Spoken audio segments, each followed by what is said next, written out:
In this episode, I'm excited to learn from the founder of 8-Figure Focus, someone who has felt the frustration of working hard but feeling like you're just spinning your wheels.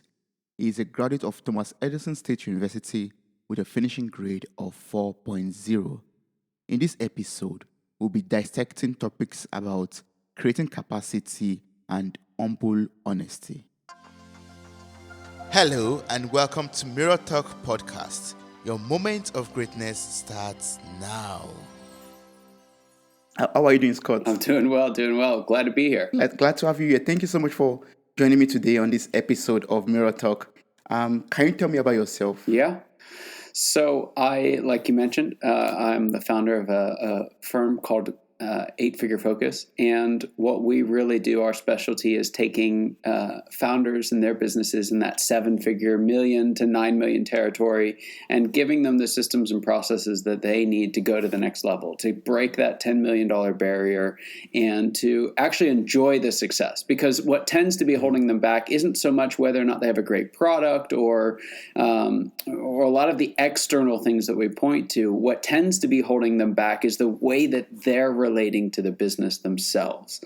And so we really focus in on them and their leadership team and help them to take what worked so well in the beginning stages of their business and actually use systems and processes to repeat that at scale. And it's a lot of fun. So can you tell me some of these processes or some tools that you make use of? Yeah.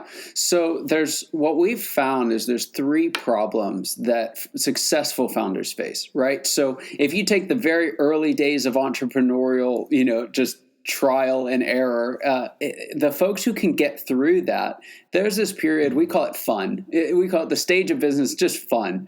And so what happens is businesses get there and it feels like you can't do anything wrong. It feels like, everything that you set your hand to just somehow works. And that's awesome because back in the very beginning stages, nothing worked. Everything is just trial and error, like challenge after challenge after challenge, setback after setback. And so it's like, we've done it, we've gotten free of all of the craziness of those early days. Yeah. And now, we're here and things are good.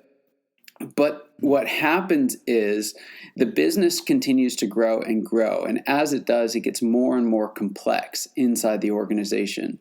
The nature of leading a business with 3 people is very different than the nature of leading a business with 30 people, which is very different from leading a business with 300 people.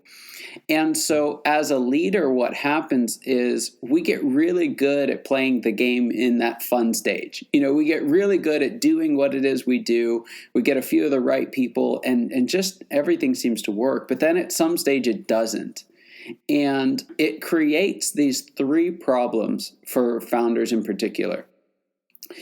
And so those are the 3 things that we really focus in on. We have lots of different things to walk people through that. And I've actually got a free course that walks people through all of them. And we'll let your listeners know how to get to that at the end of the show. But in short, the thing that I really try to drive home is, okay, what are these 3 problems, right? So the first problem is they're still playing Jenga with their business. I've got my little Jenga back here. It's just a reminder of what I do for folks. And what's happening is, as the business is growing, it's kind of like you're taking that piece out of the bottom and sticking it up on the top. Like that's how we grow. And that works because it's pretty easy to do. But then all of a sudden, a founder will find themselves, and if you've played Jenga, this feeling. There's no easy moves left. It's like you go and grab that one and all of a sudden the whole thing starts shaking and it's like, well, what in the world are we going to do? And in the business world, the exact same thing happens. In the business world, what tends to happen is we find ourselves in a place where something breaks, something doesn't go the way that we planned. There's a lot of this happening at this stage. And we go to pull from some resource, some person, some, bank account, whatever it may be. And we go to try and, patch the hole, and we realize there's nowhere left to pull. And so we start taking on more and more of the pressure ourselves, the tasks ourselves. And what makes it so challenging because that's a miserable process. Like you end up working 80, 100, 120 hours a week, and it feels like you don't really have to show for it what you wish you did. But the challenge with it is that these folks are leading multi-million-dollar businesses. From the world's perspective, they're this raging success. And when we look at social media, it's all like, yeah, everything's awesome. We're growing. We got, whatever on the Inc. 5000 list. Like, we're cool. And inside they're dying. But they can't say it, right? Because, especially people who aren't entrepreneurs, who aren't founders, who haven't been there, or even if they are entrepreneurs and are still struggling, they're like, why are you whining? Like, you've got everything. But the reality of it is they really are dying on the inside. And this actually happened. A client of mine, it was a couple that had gone into business together. They'd started a marketing firm, and it had been just growing like crazy. So where most marketing firms are going out and they're finding 1-2 clients at a time, these guys did a deal and brought in somewhere around, I think, 150, maybe 200 clients in one deal.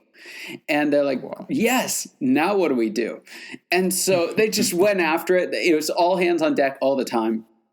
And they're trying to figure out, like, how are we going to make all this happen? And then one of their main leaders says, this is too much. And she backs out. And so this happens just before I meet them. And they're like, the only ones who can pick up the slack are this couple who'd started the business, and they just had nothing left to give. And so as I was sitting in the meeting with John, he was there. His wife I didn't meet until a little bit later, but as I was sitting in this initial meeting, we were both in the same group together. He's talking about all the success that they're having and all the wonderful things. And then I shared a little bit about what I do. And he's like, I need this. And he came up to me afterwards, because we don't like to talk about this in the middle of a meeting, but he came up to me afterwards and said, if I don't find a solution, I'm done. Mm-hmm. Guys, a multi-million-dollar business, right? Has achieved really more than he had imagined in a marketing business in such a short period of time. And he was ready to walk away from all of it because he was still playing Jenga with the business. And so fortunately, we were able to get together. I met his wife. She was amazing. And we sat down with the two of them and then 2 more leaders from their organization. And we just took an inventory of everything that was going on in the organization. What are the tasks that they were doing? What are the tasks that others were doing? And I find this again and again and again, is 40, 50, sometimes even 60% of what an organization is doing at this point, because they've been growing so fast, they've accumulated all these activities that they don't need to do. And it's especially true for leaders. Leaders are the worst culprits because anything that anyone else can't do, they do. And so they had all of these tasks and activities that had just piled up. And where all the stress was coming from was that they were looking at probably 5 or 6 different activities that they really needed to do, like genuinely important things, things around their budget and their financial solvency for the remainder of the year, things around next year's planning on how they're going to bring in another client, because they took these big leaps of 100 clients at a time. But all these huge issues are just kind of sitting over them, but they can't get to it because they're so buried in the mire of the day-to-day stuff. And so after one session, we were able to just push almost all of that to the side. And they were able to recognize, hey, when something needs to get done, I don't have to do it. I actually have a whole team of people who are trained to do it. And even if they aren't, all I need to do is train them, and I'll be able to let go of that completely. And I will never forget the look on their face by the end of that day, because they were so stressed coming in, and when they were walking out, like just this look of relief, it's like just the smile on John's face, and just the relief in Rachel's eyes were just, I'll never forget it. And what had happened, nothing had changed, right? They still had everything that the business had to do, they had to do. But they realized that they meant the whole business, not just them. And they didn't have to pull, on more little pieces from the Jenga stack. They could actually add more pieces. They could reorganize the ones that they had and actually build a stronger structure. It was awesome. That's amazing. That's a very great story, actually. Yeah. So, for someone out there, or for myself, for example, if I want to start a business like your friends John and Rachel did, how am I supposed to get myself ready or prepared for a successful business venture? How do I prepare myself, mentally, physically, spiritually, or in all ramifications for a successful business, or for for leaps like that, for quantum leaps like Yeah. that, like in your story? Yeah. Yeah, it's a great question. And it's one that I wrestled with for a very long time. So before this, I helped restart and relaunch a business called Start Church. And what we did was helped churches, nonprofits, and businesses all across the country get started. So I spent a lot of time watching a lot of organizations start, right? And what I can tell you, we like to separate the business and nonprofit world. And there are elements that are different. But the reality of it is, organizationally, functionally, they operate in very much the same way. And in seeing, many of them start, and quite honestly, many of them fail. I mean, as an entrepreneur, our chances of success are very, very low. But what it comes down to is a couple of things. One, it's recognizing where we are in our business life cycle. Because there's lots of great resources out there. You can go read Good to Great. You can read Built to Last. You can read anything by Patrick Lencioni. You can read all of the stuff. Yeah, Simon Sinek, all of this. But the reality of it is they're written to a very broad audience. And many times, most of their audience is not entrepreneurs on day one, right? They're writing to business owners, business leaders who are in more established organizations. And so what we try to do, it's similar to what kids do whenever they move out. I heard a statistic that that children, when they move out of their home and get married, at least here in the U.S., will tend to try to recreate their parents' perception of wealth within 5 years. Now, their parents have done that over 25, 35, 45 years, but they try and get to that exact same place in their own house. That's why, especially here in the U.S., debt is crazy, personal debt. Well, we do the same thing in business, right? We try to run a big business, or a small business with a big business mentality, but it doesn't work. And it's the same way. You can't run a big business with a small business mentality. There's an argument that could be made for merging the two. But what I've found to be massively helpful, and what all of my consulting work is actually based on, is something called the predictable success model. It was developed by a guy named Les McEwen, who's a transplant from your side of the pond to ours. But amazing guy, mentor of mine, and I would even say a dear friend. But he has identified that there are 7 different stages that a business goes through from start to finish. They start out in a stage called early struggle, right? And it's an early struggle. It's that existential fight for survival. And I'm going to answer your question specifically about early struggle here in just a minute. But then the next stage is fun. That's that stage I was telling you about earlier. That's fun. That feels like he can't do anything wrong. The organization's growing really quickly. A lot of people call that scale. I have a slightly different view on that, but suffice it to say, it's a very rapid growth time in the business. The third stage is another uncomfortable stage called whitewater. And whitewater is where that success starts to catch up with us. And we actually have to adapt to new rules in the game to really create what we call in the 4th stage predictable success. Now, it goes on to identify a few different stages on the decline side. There's treadmill. The organization gets a little too processed. They start to lose that entrepreneurial edge. They start to get a little slow, a little arthritic even. And then they fall into the penultimate stage, which we call the big rut. And the big rut, everything feels good, actually, especially for leadership. They finally feel like we've solved the problem, and they're more efficient. Many of them are more profitable than ever. But the truth is that they've lost the ability to fail, and so they've lost the ability to invent.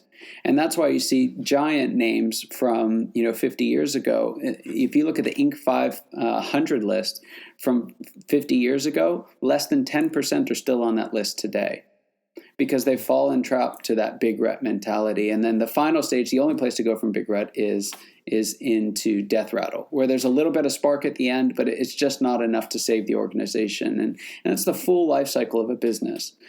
Now, what's important, and regardless of whether you're a business owner or not, what we can pull from that, the truth is to recognize the season that we're in, and pick the strategies that are right for that season, right? We have to recognize I'm in this stage of life, this stage of my relationship, this stage of my business, whatever stage we're in, we have to recognize the when so that we can respond accordingly with the correct what. Yeah. Yes. So if you're in early struggle, what's the what? If you want to start a business, someone listening to this podcast is saying, I'm ready to start a business. What? Well, you have to recognize you're going to go into early struggle. You don't get to skip a stage. You know, it's going to be that fight. Now, what is the struggle for? The struggle is to find a profitable, sustainable market, right? It really just boils down to that. There's a lot that goes into that, but at the end of the day, the businesses that succeed do so because they stayed focused on that one thing. They weren't focused on, do I have cool, podcast equipment since we're on a podcast, or do I have, the right Herman Miller chair, or do I have, this great computer, or whatever it may be. Have I had coffee with someone that I think is really cool? And if that doesn't lead you toward a profitable, sustainable market, then it's not moving you toward a viable business. So that's the first thing that I'd recommend, is that if you're going to start a business, know that it's going to be difficult. It can be worth it, but it's going to be difficult. And if you're willing to take that difficulty head on, then the second thing is to stay massively focused on finding that profitable, sustainable market. It's not about having the perfect product. It's about being able to sell what you have. And how do you successfully, find that market that's for you? How do you successfully, build a community, for example, or look for the people that are suitable for your product? How do you do that in the early stage? There are a handful of folks who do this exceptionally well. So there's a system called the Story Brand Framework by Donald Miller, which helps you to identify the story, your story, and the story of your customers, and actually use that as a marketing framework to speak very specifically to the problem that you help them solve. It's fantastic. I deeply appreciate it. There's another, I've just completely forgotten his name, but there's another guy named Matthew Pollard. And Matthew does an exceptional job at helping people to recognize what it is that they want, why they started the business in the first place, and what value that brings to their market. He does an exceptional job at coaching people through that. And I'll have to take a pass on the third one because it just completely... Michael Port does a great job at this as well. So those three folks, what they do is they take away the external reality of what's going on, because most of the time there's a market for most things. We live in a really, really big world, and we have massive amounts of access to that world. I mean, you can, at Start Church, we had a $10 million business selling paperwork to churches, right? Like, and if we can do that, then you can do just about anything. So it's not so much about finding the perfect product, although that's really important.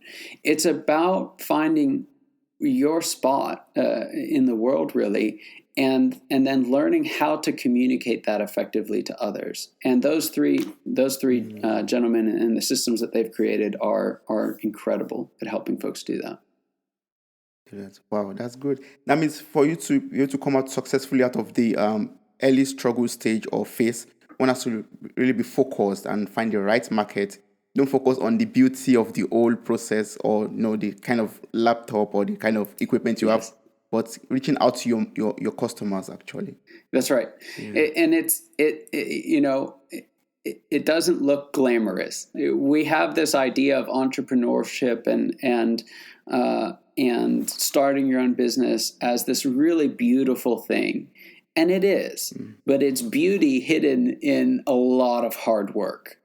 And we don't always talk about that. The other question that I encourage folks to ask, in addition to when, right? So when is really, okay, what stage are we in? What do we need to work on now?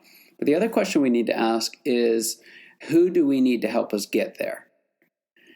And so one of the things that Les has discovered in identifying each of those 7 stages is that there are leadership styles. There's 4 different leadership styles that lend themselves to the different stages along the way. And so for someone who's starting out, you don't need to know about all of them. There's really two of them. Most entrepreneurs will have a visionary style. That's just the way that they're wired. They're dreamers. They love being at 30,000 feet. They've got 1,000 ideas for anyone else's one idea. They have a very high squirrel factor, right? They have shiny blue ball syndrome. They're just always chasing after something. And so those visionaries, they're great at coming up with new ideas. They have more resilience than most other types of leadership styles. However, they're not the strongest at getting stuff done, not consistently on a day in and day out basis. And so what you'll find in almost every single entrepreneurial success story, they won't always talk about it, but if you really look at the story, two things happen. One, they focused on that sustainable market, right? But the second one is that they found an operator to help them get to that profitable, sustainable market. And so the question that I encourage folks to ask is, who do you need to help you get where you want to go? Because there are people out there whose strengths align perfectly with your weaknesses.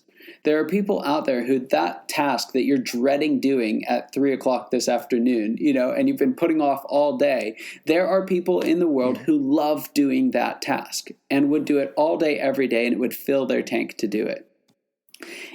And as entrepreneurs, we like to think that it's this like lone wolf kind of, cowboy mentality. That's not how it works. You go back and actually look at the success stories that we all celebrate as these brilliant visionaries, and I guarantee you somewhere along the way, there is a brilliant operator who quietly but resolutely made things happen every step of the way. And so for us, what it really comes down to is, are you really able to do this alone? Is that really what you want? And in most cases, that's not going to work. But how do you find the right people to work with? Like, do you go on online platforms to look for, or to get some resources, or how do you meet with the right people that you can actually work with to build a successful business? Yeah. So there's lots of different ways of going with that. Where I tend to focus most of my work is around that style, right? Because what tends to happen is a visionary will say like, hey, I'm not a great detail person. I need someone to come and help me, just keep up and make sense of my world. Well, there's actually two types of detail people, and they look very different. So one type is those operators that I was telling you about before. They're kind of the maverick. They're kind of the MacGyver even of the business world. It's like, hey, we need to get out of here, and somehow with a paperclip and a piece of gum, they make an airplane. I don't know how they do it, but they do it. It's amazing. My favorite kind of operator sequence is the scene in Apollo 13, where they're like, we need to get this square thing into this round hole, and we have these parts. You give that to an operator, and it's done, right? You give that to a visionary, and they're going to be like, let's build this new spaceship. And they're like, no, but we actually already have a spaceship with guys on it. We're trying to get them back home, So, and operators do that really well. Well, but there's another type that would really struggle with that project as well, but they're very detail oriented, and we call them processors. Now, processors, they think in terms of system and process. They tend to move very slowly because they're thinking in such excruciating detail about everything that they do. You can tell a processor is a processor because not only do they have a schedule for their week, they actually print it out, put it on their desk, and then scratch a line through each of their meetings as they're held, And in many ways, they are the opposite of a visionary. In many ways, they are who the visionary thinks that they need in those early days because they're the opposite of me, right? But that's actually not the case. And so what a lot of visionaries will do is they'll find someone to kind of come alongside them, but they will be a processor style leader. It'll be someone from a big consulting firm like McKinsey. It'll be someone who's got a bunch of financial know-how. It'll be an executive from a bigger organization. But processors don't do well in early struggle as a general rule. There's exceptions to all of this. But if you get someone who's a really strong processor, not only will they not help move you out of early struggle, they may keep you there even longer. Not because they're bad, not because they're mean. It's just because it's the wrong style fit for what you're going after. Now, if you flash forward a couple of stages to whitewater and the processor is exactly who you need. The problem is you've had all of your success up to that point without a processor and you're like, oh, we don't need them.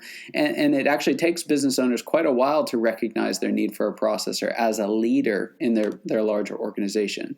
But that's going back to your question of how do you know if you have the right person?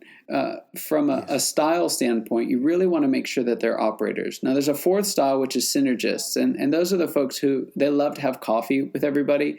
I like to joke because synergists in business can fire somebody and they'll come back the next day because they think they had a great conversation. They just love people so much. And in a team, they're great because they're that relational glue that holds everything together.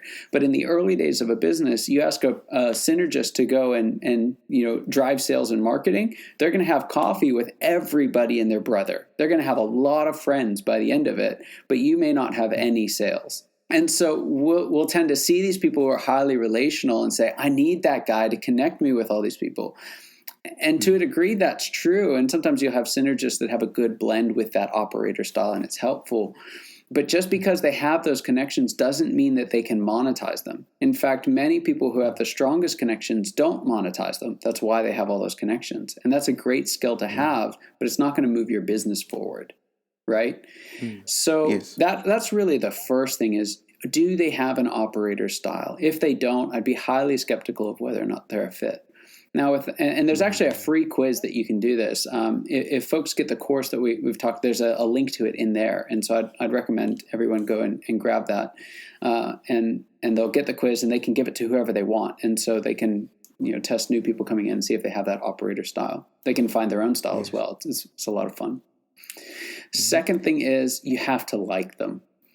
I don't care how great they are at whatever skill they bring to the table. If you don't like them, that's not going to work.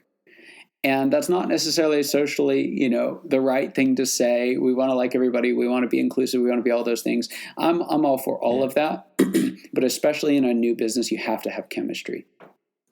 And visionaries and operators often do have chemistry, but we can't take that for granted. So just because they're an operator doesn't mean I like them. And so the second thing to really look for is this person somebody that you like? And if you get those two things, there are things that can go wrong, but those two things, an operator who's a strong operator who loves to get stuff done and who is someone that you like and that likes you, that's going to cover a multitude of inadequacies in all kinds of other areas. And that tends to be the magic recipe for organizations to get through that early stage to create and build a successful business. So I have to look for an operator and I have to look for someone I like. Yes. That I'm compatible with, I have chemistry with. That's right. Yeah. So now I have an operator and I like the operator and we want to start this business. But, I just have visions and goals. How do I set out, a very effective and working long-term goal or short-term goal? How do I work out my plan properly to have a successful business? What visionaries do better than any other type, and again, most entrepreneurs have at least a lot of visionary in them, even if it's not their primary. What they do better than anybody is look to the future and recognize the why behind what happens. Right? Most visionaries, most entrepreneurs don't start a new business to make a ton of money. They start a new business, one, for freedom and autonomy, but because they feel like something is wrong in the world or something could be better. And so it's really helpful for visionaries to recognize that not everybody thinks that way. So your operator friend is very day to day. Like they're thinking, what do I have to get done next? And so as a visionary, it's really helpful to cast that compelling long-term vision of saying, hey, here's where we're going. My favorite example of how to cast vision and what to do is The Just Cause by Simon Sinek. I don't know if you've heard of it or not. It's in his book, Infinite Game. If you've not read it, it's my favorite recent book, at least. And he talks about a just cause and how your business needs to stand for something. And it's not standing against something, it's standing for something. It's not about who we're excluding, it's about who we're including. It's not about a milestone that we're trying to accomplish, it's about a direction that we're trying to go. And when you look at, he cites the Constitution or even the Declaration of Independence, that all men are created equal and endowed by their Creator with certain unalienable rights, among them life, liberty, and the pursuit of happiness. Right? That's not a goal, but it is a vision. And an entire country was birthed in that. And that's really what you're looking for as a vision in whatever size business that you're in, is make sure you have that lofty ambition that you can direct to.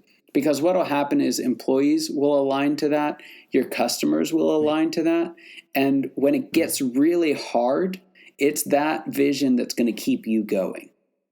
It's that vision that keeps entrepreneurs through all of the setbacks, because there will be many.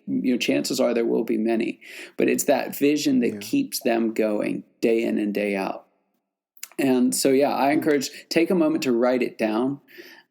There's the book, I think it's Built to Last, by Jim Collins and Jerry Porras. He talks about several examples of how these executives, even when they were losing phenomenal amounts of money, stopped to say, why are we doing this? And if you address that why question first, the rest follow. I think that's what it all boils down to, right? Knowing the why, the reason why you are, you're in that business, and why you want to achieve that goal of yours. There's been a handful of studies, and even one or two, I believe, by Harvard, and they've looked at the role of passion versus purpose in motivating people to accomplish. And what they find time and time again is we say, follow your passion, do what you love. But what we really should say is follow your purpose. Do what it is that you're made to do. And when we do that, the passion will come, because passion comes and goes. It's very emotional. I have a good day, I've got lots of passion for my business. I have a bad day, and I don't have lots of passion for my business.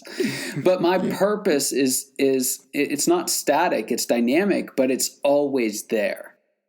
And so I think for anybody, this is one of those life lessons for businesses, but also for people, is really go after your purpose, not just your passions. That means to go after your purpose, you have to first find your purpose, right? Like, make sure you find your purpose, know what your purpose is, then go after it.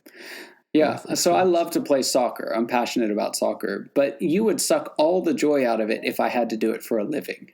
Right. And so some well-meaning person along the way is like, you should go to school, play soccer, and do all of this.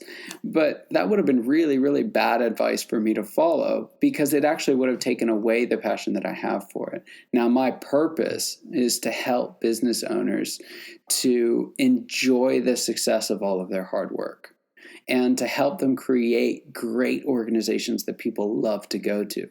Now, that's something that I can stay fired up on, and you can pay me to do that, because that's going to keep me going day in and day out. And like I said, honestly, my passion does ebb and flow with that, because my moods change, right? That's just there's a little bit of that roller coaster that we all go through. But that purpose has gotten me through, even in the short time that I've started this new business, has kept me on that path in a way that if I was simply following a passion, I would never have been able to sustain.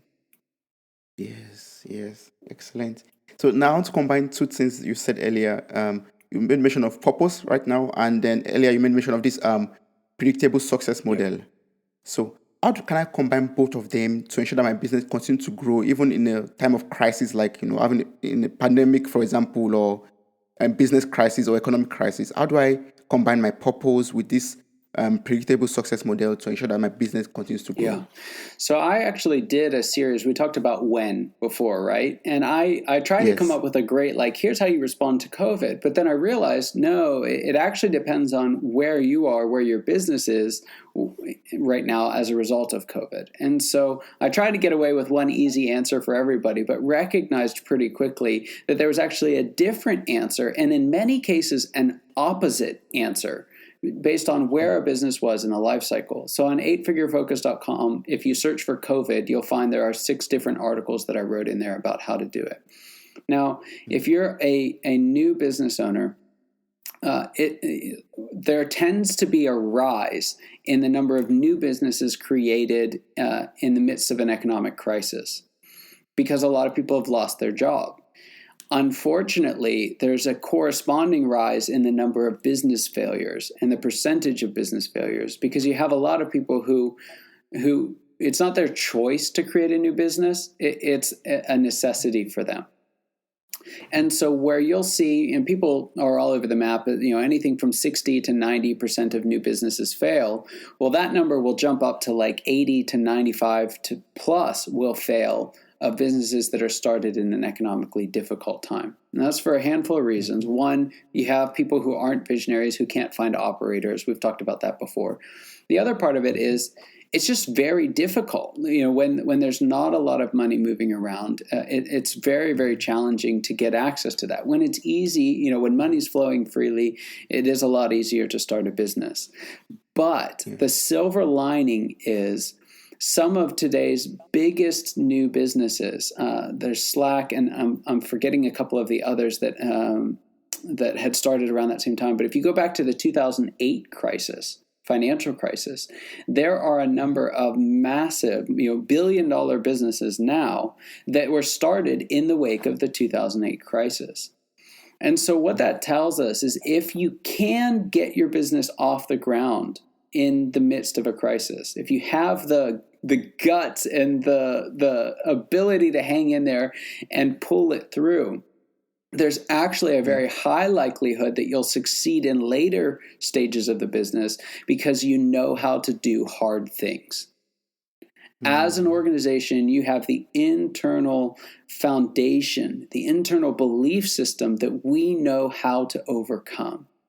And so you see, and this goes back over every crisis over the last 50 to almost 100 years now, some of the most well-known, reputable brands out there were birthed in these economically difficult times. So it's very challenging. To be quite honest, I recommend that people don't start businesses now unless their passion and their purpose drives them to do it. Like if you can't not start a business, then I will give everything I can to helping you succeed.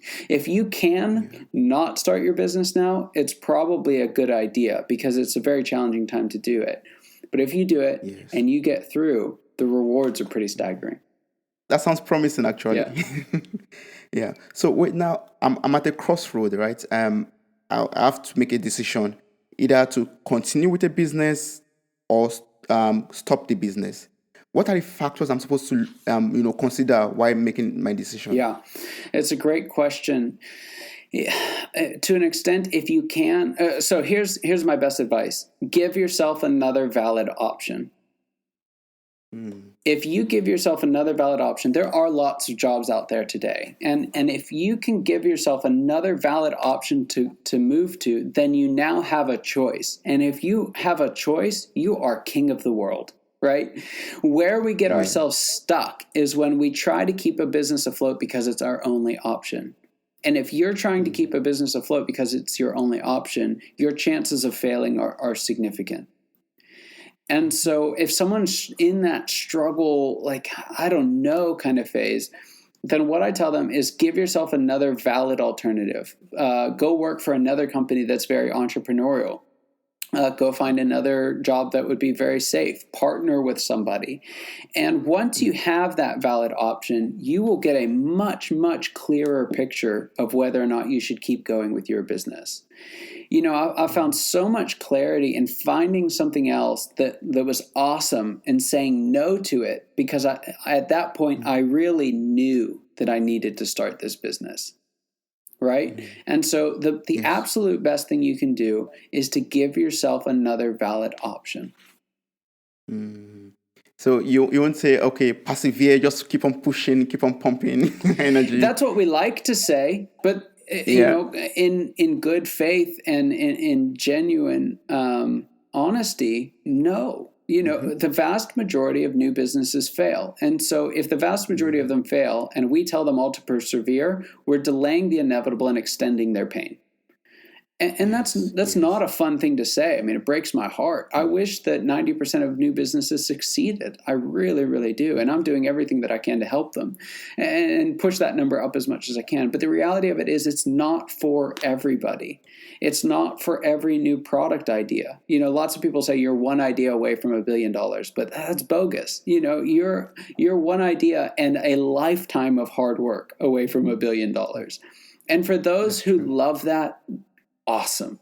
For those who don't, there are other much more fulfilling things that you can be doing. And so if someone's listening to this and I can save them the heartache of persevering in an area that they really genuinely shouldn't, that would be a massive win for me. If someone's sitting there listening to this and they hear it and they say, yeah, I hear you, Scott, but I'm going after it anyway, then I still feel like I've helped, right? Because they know what they're going up against and they've got that internal resolve to do it. So I feel like a lot of times we don't give ourselves that option, right? It's the only option is to persevere. That's true half of the time. Like the other half of the time is you don't have to persevere. You can do what you love in a job. You can do what you love in another business. You can do what you love in so many different ways. You can go after your purpose in so many different ways. You can start this business, but maybe it's 5 years from now. We're not taking anything off of the table. We're just saying, is this the right thing for you right now? And in many cases, in fact, the majority of cases, it's not. But in any case, I'm going to place your link in the show notes of this episode. So anyone who wants to get across to you could just get across to you to get some consultancy or some coaching. Either stopping the business or continue with the business. That's right.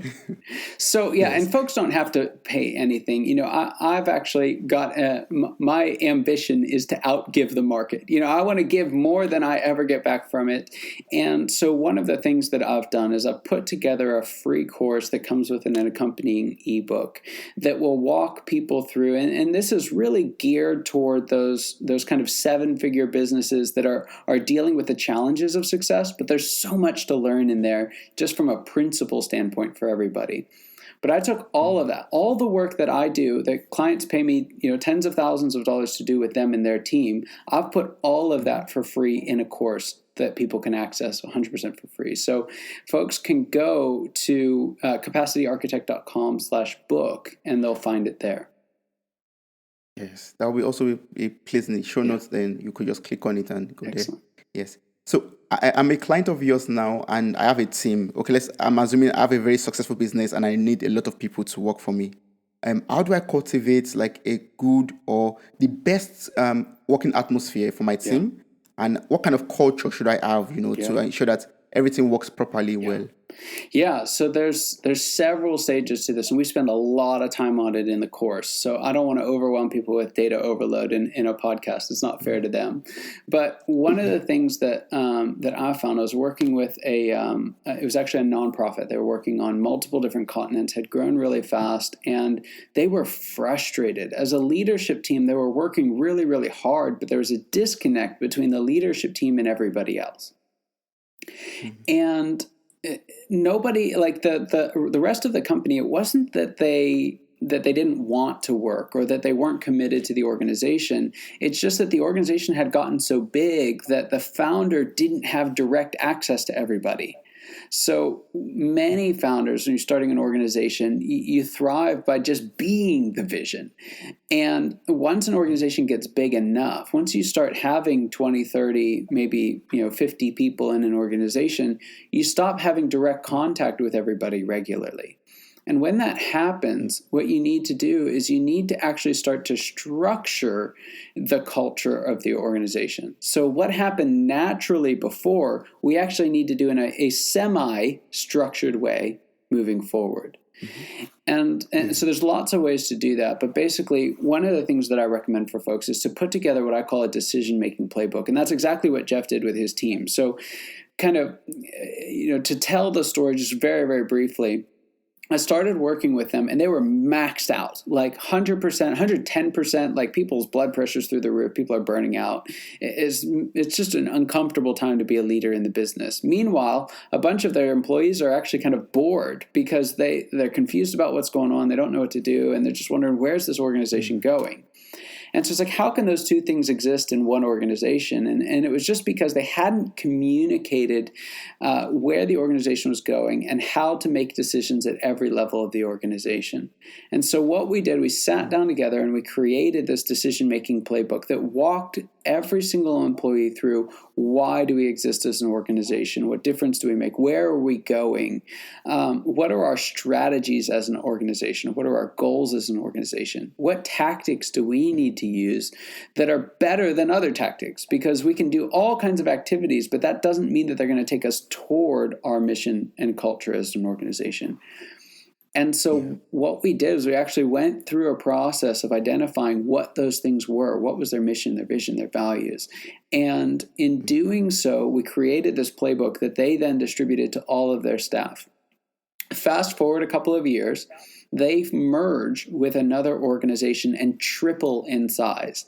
And I hear about them like, oh boy, like how is this going to work? Like they will, last time they weren't like maxed anymore because they had started making progress, but I had done my work and I hadn't spoken with them for a while. And so I ended up having an opportunity to talk to the founder, who's the director. And I said, how's it going? He's like, it's great.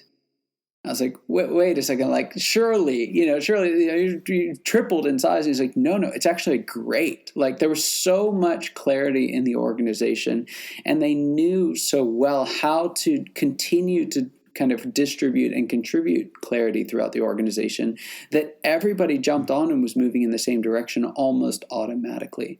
And so when it comes to culture, it's really about, especially as the organization grows, it's about finding ways of structuring and repeating that culture again and again and again and again until it becomes second nature in the organization. Yeah. Wow. That's good. That's a very good tip, actually. Yeah. But you talked. I was checking your Instagram a while back, and you talked about humble honesty. Yeah. So what are the importance of leading a team with humble honesty? Yeah, in working with leaders, I tend to find two types. And the first type is probably more what we expect to see of leaders. Honestly, you see it more in the business space than in the nonprofit space, but they excel at honesty, right? You always know exactly where you are with them because they'll tell the truth to anybody. And so they're so honest. But what I find in a lot of their organizations is the lack of what we would call a challenge function. People are afraid to say no. And these leaders get themselves in a lot of trouble, both professionally and personally, because they don't have people in their lives saying no, because they're missing the humility side of the equation. Now, on the other side, we have some leaders who are, they're very much the servant leader, and they just ace it at humility. It's those folks that you can take anything that you need to them, and they're going to be there for you. It's those folks that we know have our back come hell or high water. Well, what that type of person can tend to struggle with is giving the last 10% of being totally honest with someone when something needs to change. And what I've found in leading my own organizations and in working with so many leaders over the year is that the culture of the kingdom, the culture of the business, emanates from the character of the king. It comes from whoever is leading the organization. So if you as a leader don't give the last 10%, you're going to create a culture where we all smile and nod, and then we all leave the room and do something else because we're not being honest about what's going on. Now, on the same token, if you as the CEO, the director, the most senior executive, whatever title it is, if you are blindingly honest, but you don't have the humility to say, I may not have the full picture, then you're going to create a culture where your leaders are going to do the exact same thing. They're going to smile and nod at you, and then they're going to go to their people and they're going to say, I know everything. And so as an organization and as individuals, we actually have to hang on to both of those tensions. We have to hang on to humility. We have to hang on to honesty. And we just have to wrestle with both of them all the time. Because if you let go of one, you lose the truth. That's really what it comes down to. Wow. So we let go. We can't let go of being humble and being honest. They have to go hand in Yeah. hand. Yep. And that's why I said humble Yeah. honesty really is what we're going after, because it's both. And that looks different to different people. It looks different in different societies and cultures, and that's okay. But what we're all going after and what we all need to hang on to is the fact that we need both. Yes. So, with your years of experiences in consulting and dealing with leaders, are there like some exercises, maybe some mental exercises that you advise them to practice to ensure that they are healthy and they stay fit, with all the demanding challenges of day-to-day business? Are there stuff like that to do? Or? Yeah. So I'll leave the specifics to the professionals. I think we all find things that work for us. What I recommend that folks do is recognize that they have to be all right to lead an organization that's all right for a long period of time. And a lot of us, we excel at business, but our finances are a mess. We excel at business, but our relationships are a mess. That stress doesn't go away. We like to think it does, especially as guys. We're like, oh, we can compartmentalize, and business is business. And you're sitting in a meeting and you're looking like this, and you guys are talking about the color of the cups at the Christmas party, and everyone's looking like, why is Jeff like this? But no one's going to say anything because you're the leader. And so what we have to recognize is that we have to take care of ourselves if we're going to lead healthy cultures for an extended period of time. There's lots of resources on that. I think you know that way better than I do, and you've had some guests on that are excellent at that. What I encourage people to recognize is that they are not a compartmentalized being. They are one person who has one schedule, who's living one life. And if you treat it that way, you'll give yourself a much greater chance of success. Amazing. Yeah, that's good. That's very good. So one thing I found on your Instagram page, again, I'm going to post the link in the show note also, so that people could be inspired by your Instagram post also. You talked about aligning what you know with what you can do. Yeah. So can you walk me through this? How can I align what I know with what I can do, or what I can do with what I know? Yeah. So there's this issue, and it's called Johari's window, and basically there are four different things. There's what you know. There's what you don't know. There's what you don't know, and there's what you don't know you know. And if you look up Johari, Johari, I believe is how you spell it, but you can see all of that in there. Now, where we get in trouble is where we don't know what we don't know. And the best way that I've found at identifying what we don't know, is to surround ourselves with people who can tell us that.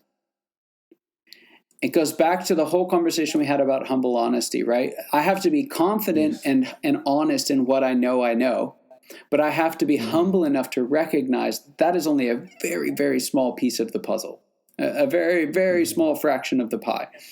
And if I recognize that I don't know and probably will never know way more than I do know, it allows us to really recognize where we have our blind spots. And in that conversation, that's where we can find, okay, based on that, what do we do? And the best way to do that organizationally is as a team. Because we like to try and sort all of that ourselves out as leaders and then come and have it all together. But the truth is, your team is there. They love you. They're supporting you. They want you to succeed. They're ready to help. So don't isolate them from all the problems, because you're not actually isolating them from the problems. You're just limiting them from being able to help you solve them. Yeah. So if I'm right, please. If I'm wrong, please correct me. So it means that I should be ready to admit that I don't know about something to my team, for example, and also I should be ready to be vulnerable with my team. Tell them I don't know about this. Please educate me, or show me my blind spots. The best mental model I've heard for that, it was by a guy who's actually a preacher here in the Atlanta area where I live. His name's Andy Stanley, and he talks about the difference between certainty and clarity. Certainty is I know what's going to happen at what time and everything's going to be great. As leaders, we like to think we have certainty, right? We like to think, COVID hits, right? For us here in the U.S., it was second week of March the 13th. It was a Friday. And a bunch of leaders come out and say, by November, we're going to do whatever, by this, we're going to have this event. I speak at a lot of events. And so the events got canceled, but they were all moved. So it's like, oh, we can't do it in June, so we'll do it in September. And then it went from September to next June. And then it just went to we had no idea. And the reality of it is none of us can hold a candle to certainty. We don't know what's going to happen. What we can do is be clear in the midst of uncertainty. And so clarity is saying, I don't know what's going to happen in 6 months, but I know that today, if we do X, Y, and Z, it's going to put us in the best position to succeed. And so as leaders, it's our job to create clarity all of the time. It's our job to give certainty when it's there, but it rarely is. And so rather than, Brene Brown calls it peddling certainty, which is a scary phrase, and she speaks very strongly against it. Rather than peddling certainty in uncertain times, we can give clarity on how we can act today. So that allows us to be vulnerable with what we don't know. It allows us to acknowledge what we don't know because we don't have to be certain about the future. Right? As a leader, I'm not certain about the future. And the earlier I can say that, the earlier I can be humble in that and be honest about that, the earlier we can all embrace the fact that we don't know what's going to happen, but we do have a say in what we do about it. The Create Capacity e-course, if I'm right. It's a book and course, and they can find it at capacityarchitect.com/book. So this e-course is supposed to, ensure that you achieve greater success without the hustle that's associated to it. So when people sign up for that, they should have it at the back of their mind that, they're going to achieve greater success and they don't have to do so much hustle to achieve that greater success. That's right. What'll happen is over the course of about 6 weeks, they'll get a short email with a 3 to 5 minute video. It's all it takes. And it'll give them 25 of the best strategies that I know of leading at scale. And to lead at scale doesn't mean that you have to work harder or longer or hustle more. It just means that you need to adapt to the new rules in the game and work smarter. And so that's easy to say, but what does that mean? Well, I actually give very, very specific answers on how to do that. We cover everything from building a leadership team to creating an org chart that actually helps rather than hinders, to helping your people work across departments and get out of their organizational silos, to creating alignment around the organization's purpose and also empowering people. Right? Because really, at the end of the day, there is nothing as fulfilling as truly empowering your people to succeed. And then, there are the obvious benefits of that as a leader. If you've empowered your people to succeed, you will be a success. Where can we stay connected with you to get we talked about Instagram, which for sure will be in the show notes. I know you are on LinkedIn also, but what's the best means of getting connected with you to get, consulting or coaching services from you? The best way is to grab that book. It's the easiest one to remember. I've packed so much in there that you'll be able to get, the vast majority. You don't need to hire me to benefit from this. You don't need to hire me to learn how to run your organization at scale. I give you everything that I have, and it actually comes with a free consultation as well. So I'll sit down with you for 30, 45 minutes and just look at your specific situation and say, okay, how can I help? What can we do? And it all comes as part of that. So there's lots of ways to connect with me. You search online and I'm everywhere. There's the first 3 pages of results. I think all of them are me. The only thing that makes it difficult is my dad has the same name as I do. So you might get to meet my dad as well. He's a great guy, and I'm sure he'd love to hear from your listeners as well. But if I wasn't a junior, then I'd be the only Scott Ritzheimer out there, and it would be a lot easier. But there, 8figurefocus.com is my main website. But really, that capacityarchitect.com/book will get your folks everything that they need to win. Amazing. That's great. So, from this episode already, I've been able to learn a lot of things from you, which I'm going to go back on and reflect on and, try to digest it again.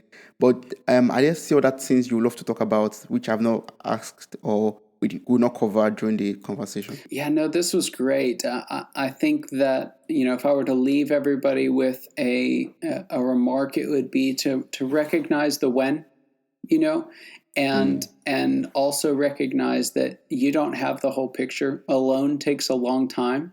And so find out who you can pair up with, partner with, learn from, lean on to help you succeed. Amazing. That's great. Thank you so much, Scott, for your time. I really appreciate everything I've been able to learn from you today. Absolutely. Thank you so I much. thoroughly enjoyed it, Toby. Thank you. Wow, you made it to the very end of this episode. Thank you so much for listening. I'm grateful for your time, your love, and your contributions. Subscribe, like, review, and share this podcast. God bless you. Bye.